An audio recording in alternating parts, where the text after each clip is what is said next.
Good morning. Welcome to this week. I would love to talk about something that I think has kind of a brutal connotation in many ways in business, and yet is the key to all relationships everywhere, and that's leverage. Leverage is something that's typically used as if you can do something, you can manipulate somebody else because you have leverage on them. But that's not the only way you can use leverage. If you think about it, leverage is an easy way to move something. If you think about what you learned about school about the original lever, the original tool, and the man who said, "Give me a long enough pole and the right pivot to put it on." I'm not using the right terms here, and I can lift the world. Basically, what a lever is something to make something simpler, to make your job simpler, make your business simpler. And what I want to suggest right now is all this entire world is built on leverage. I'll give you some examples.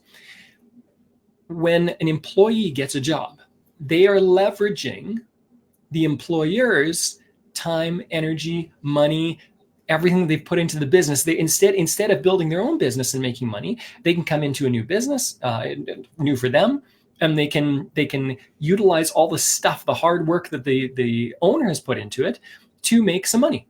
And what they do is they give something and they receive something. They give time and energy. They give some of their life away, and they get paid dollars for that. It's time for dollars, right? Now, on the other hand, the employer is also leveraging the employee. They're willing to give money. They're willing to give all the stuff that they've put together for their business, and in return, they desire productivity. So they're buying somebody's time. And in the best relationships, like employer-employer and good relationships, it works both ways. I own some real estate, and in real estate, I'm leveraging people's money. They pay me money, and I give them a space to live for a period of time, as long as they want it, or as long as the relationship works out well, right?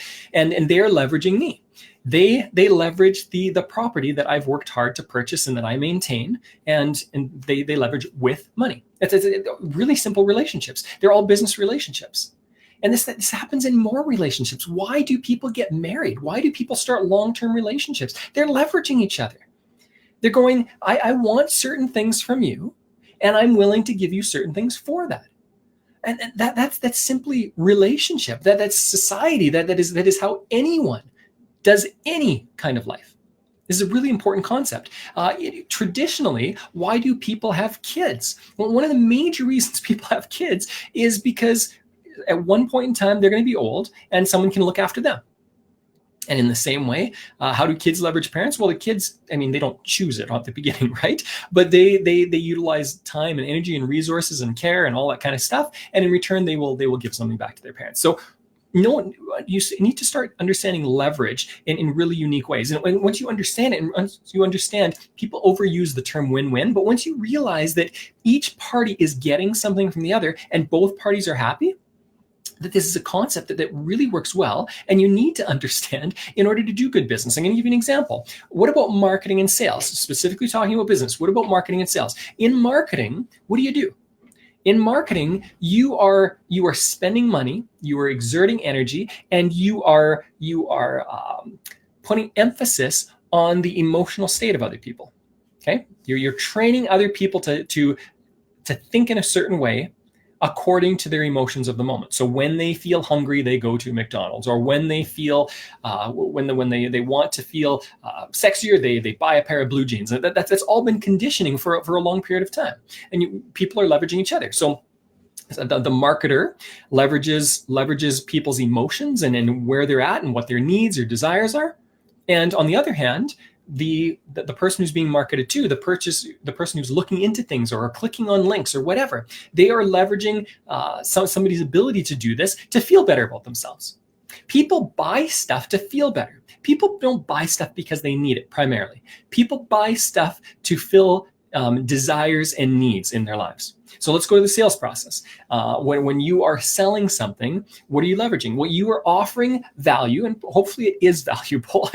I trust anyone who's watching this is offering something of value. But as you offer value to somebody, often, again, it's filling an emotional need. And in return for that, people will pay you. That's all it is. Is it an absolute need? Again, almost everything that we purchase are not absolute needs, and that's okay. It's not about needs. It's about feeling fulfilled on some level. Now, I've leveraged often, I mean, talk about coaching, I've leveraged lots of mentors and coaches before. I've paid them money to teach me their skills, to teach me, to walk me through how to do things in a more efficient way, more proficient way, so that I can get things done quicker, I can build my business faster, and I can start making money way faster. And actually, I'm happy to do that. I'm happy to pay tens of thousands of dollars to a good coach. Why? Because in return, I'm going to make hundreds of thousands of dollars in my business. I'm going to make far more money if it's a decent coach and if I go in working hard.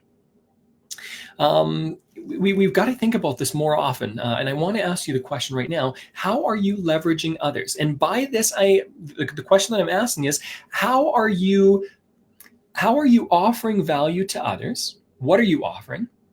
And what are you receiving in return? In fact, I'm going to say that if you are not leveraging people, if you're not leveraging relationships around you, then you don't know the first thing about relationships. I'm going to challenge you in this.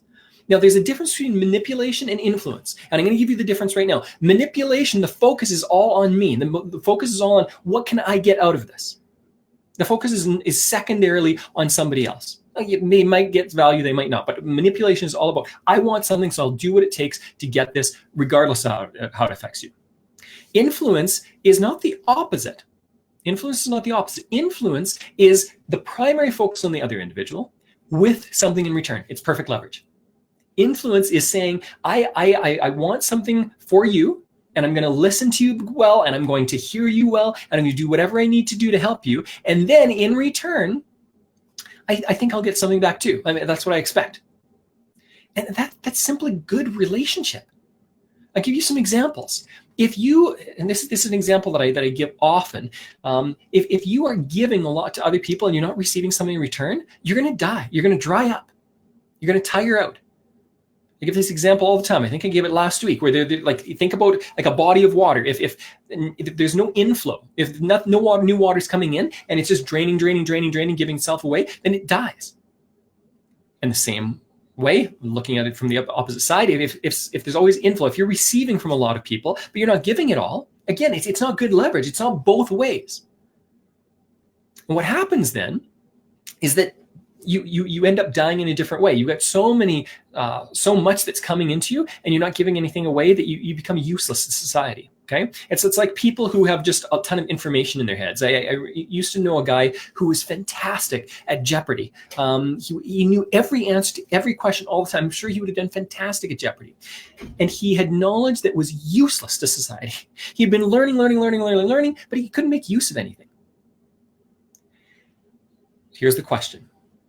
What value are you offering others, and what are you expecting in return? If you are not getting a lot in return, you need to change how you're thinking, because eventually you're gonna get really frustrated. You're gonna burn out. It's called social worker syndrome, right? I've got a bunch of social workers in my family. I respect a lot of social workers I know, and there are a lot of people in the field of social work that end up burning out because they give and don't receive. On the other hand, if you're receiving and you're not giving anything to anybody else, you're useless to the society. There's a middle ground there. And the middle is giving a lot and receiving a lot. Those are the happiest people. The happiest people, the people who are most fulfilled, the people who have the best businesses, are the people who are giving a ton to others. And they're receiving a ton in return. So here's the question I have for you. Here's the challenge that I have for you this week. That is, who are you leveraging and how are you leveraging?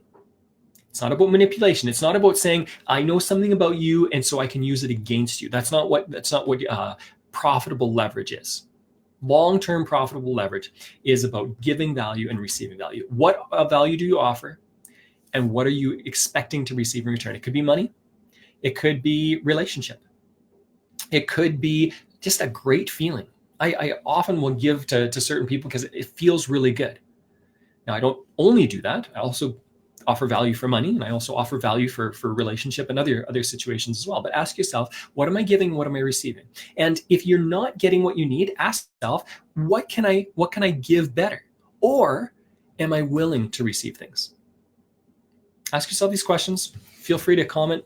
Throw some comments in the box. Let me know what you're thinking about this stuff. Let me know if this makes sense to you. If you've got a challenge to me, please throw it out there. I'd love to interact with you. Take care.